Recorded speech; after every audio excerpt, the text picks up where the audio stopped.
مشكلة جديدة في اليوتيوب، المشكلة عن المشاهدات والساعات والمشتركين. في مشكلة حاليا بتواجه لبعض التواريخ يوم 10. تمام، المشكلة ديت بتخلي نقص في عدد المشاهدات، نقص في عدد المشتركين، نقص في عدد الساعات. تعال نتعرف كده. يعني هنا بقول لك مشاكل مؤقتة في البيانات. تمام، لو جينا هنا تمام هنلاقي هنا بيقول لك عدد المشاهدات ووقت المشاهدة بالساعات والمشتركين، إن البيانات الظاهرة أقل من البيانات الفعلية لبعد تواريخ 10 نوفمبر 2022. يعني المشكلة ديت لبعض تواريخ 10 نوفمبر 10 11 تمام 2022. إننا نواجه المشكلة في أنظمة بيانات الوقت الفعلي، ما يمكن أن يؤدي إلى ظهور عدد مشاهدات وتقارير غير دقيقة للفيديو.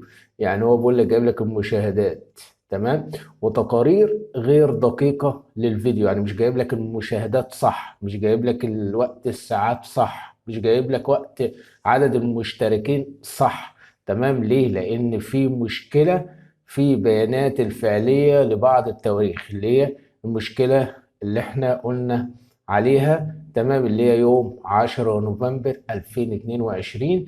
تمام، المشكلة دي موجودة مؤثرة، مش جايبه لك زي ما قلنا كده عدد المشاهدات صح. تمام، مش جايبه لك عدد الساعات صح، مش جايبه لك عدد المشتركين صح. في خلل في اليوتيوب، في مشكلة جديدة، واليوتيوب بيعترف ان انا عندي مشكلة حاليا في المشاهدات والساعات والمشتركين. تمام، واحنا بنحاول نحل المشكلة. يعني هو كده بيقول لك ايه، ونحن نعمل على حل المشكلة. يعني هو اليوتيوب معترف ان فيه مشكلة، ومعترف ان هو بيجري او بيعمل على حل المشكلة حاليا.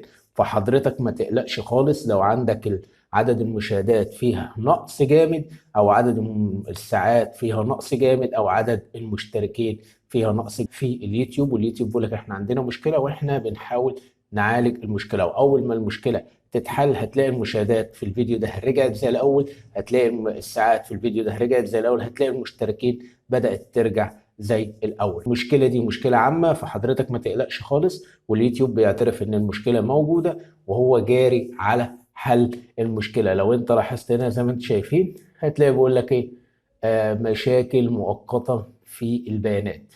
يعني ما تقلقش خالص. تمام، انت عندك بقى عدد مشاهدات قناتك يرجو تحقيق مره اخرى. يعني بيقول لك يعني حاول تتحقق من المشاهدات بقى والساعات والمشتركين مرة أخرى عقبال ما احنا نحل المشكلة. يعني احنا يعني حاول تدخل تشوف المشاهدات والساعات والمشتركين مرة وقت تاني.